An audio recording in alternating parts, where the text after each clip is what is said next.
Assalamualaikum warahmatullahi wabarakatuh. Alhamdulillahirabbil alamin wassalatu wassalamu ala asrofil anbiya'i wal mursalin wa ala alihi wa sahbihi ajma'in, amma ba'du. Puji dan syukur kita panjatkan kehadirat Allah Subhanahu wa taala, Tuhan yang Maha Esa, yang senantiasa melimpahkan kita nikmat sehat, nikmat sempat sehingga kita bisa beraktivitas di pagi hari yang cerah ini dan berkumpul di channel YouTube Sawit dan Satu. Info mengenai harga TBS sawit, harga minyak sawit, juga info sawit lainnya. Pertama, untuk harga minyak sawit di KPBN. Harga CPO di KPBN terupdate 14 April 2023 turun Rp123 per kilogram. Info sawit Jakarta. Harga minyak sawit mentah CPO pada PT Karisma Pemasaran Bersama Nusantara KPBN tercatat turun menjadi Rp11.240 per kilogram pada Jumat 14 April 2023. Dengan demikian harga CPO terdapat penurunan sekitar Rp123 per kilogram bila dibandingkan dengan harga CPO pada Kamis 13 April 2023 yang mencapai Rp11.363 per kilogram. Baik sahabat YouTube dimanapun Anda berada. Kemudian info sawit lainnya,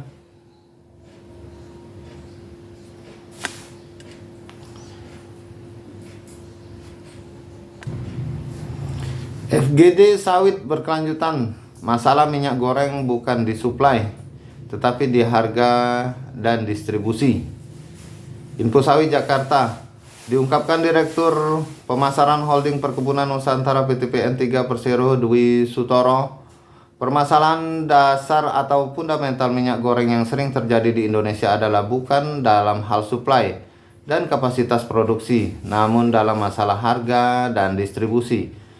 Terutama jika harga CPO sebagai bahan baku mengalami kenaikan, kata Dwi Sutoro dalam acara FGD Sawit Berkelanjutan volume 13 bertajuk Minyak Sawit Sumber Pangan dan Bioenergi Berkelanjutan yang diadakan media info sawit yang didukung BPDPKS dan PTPN 3 Holding Kamis 13 April 2023 di Jakarta. Di mana statistik pemakaian CPO di Indonesia sebanyak 15%, produksi CPO nasional atau sekitar 6,8 juta ton digunakan untuk bahan baku minyak goreng sawit dibanding 55% yang diekspor, di mana penggunaan untuk kebutuhan rumah tangga mencapai 62% dan non rumah tangga sebanyak 38%. Sebab itu regulasi terkait ketersediaan minyak goreng sawit disarankan untuk difokuskan pada volume yang terkait industri minyak goreng sawit. Lantas kebijakan minyak goreng harus menjawab permasalahan terkait harga dan distribusi serta mekanismenya. Pelaksanaan kebijakan saat ini, kata Dwi, masih memunculkan resiko dari kontinuitas ketersediaan migor bersubsidi. Lantaran harga CPO yang semakin tinggi akan menyebabkan bertambah besarnya subsidi atau hilangnya margin, terutama dari produsen minyak goreng yang tidak terintegrasi dengan industri CPO. Sementara harga online internasional yang tidak berbanding lurus dengan kenaikan harga CPO domestik menyebabkan tidak adanya kompensasi terhadap hilangnya margin pengusaha migor. Ini berbanding terbalik dengan harga online domestik yang justru lebih menguntungkan, menyebabkan insentif yang berupa izin ekspor tidak lagi menarik, sehingga produsen memilih tidak memproduksi migor bersubsidi. Lantas untuk skema distribusi saat ini masih didominasi swasta dan afiliasi dari produsen migor swasta dan menggunakan jalur distribusi normal. Sebab itu ke depan sebaiknya distributor diambil alih oleh perusahaan atau badan usaha negara. Sebab itu ke depan sebaiknya distributor diambil alih oleh perusahaan atau badan usaha negara dan menggunakan jalur distribusi khusus migor bersubsidi, usul Dwi.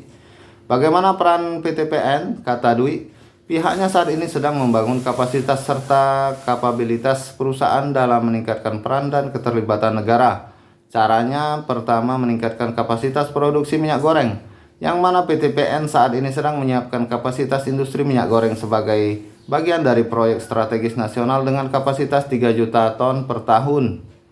Serta kedua menyiapkan pilot project minyak makan merah dengan kapasitas 10 ton per hari. Baik sahabat YouTube dimanapun Anda berada, dengan turunnya harga CPO di KPBN menyebabkan harga TBS sawit di berbagai daerah turun. Kemarin untuk harga TBS sawit di daerah Merangin Jambi di tingkat PKS harga juga anjlok menjadi Rp1.980 per kilogram, Rp1.980 per kilogram. Bagaimana dengan di daerah lain? Silakan teman-teman tinggalkan komentar berapa harga TBS sawitnya di berbagai daerah. Dan jangan lupa dukung channel ini dengan cara subscribe bagi yang belum, like dan share, agar kita tetap terhubung setiap harinya untuk saling memberikan info mengenai sawit. Saya akhiri, wabillahi taufik wal hidayah. Wassalamualaikum warahmatullahi wabarakatuh.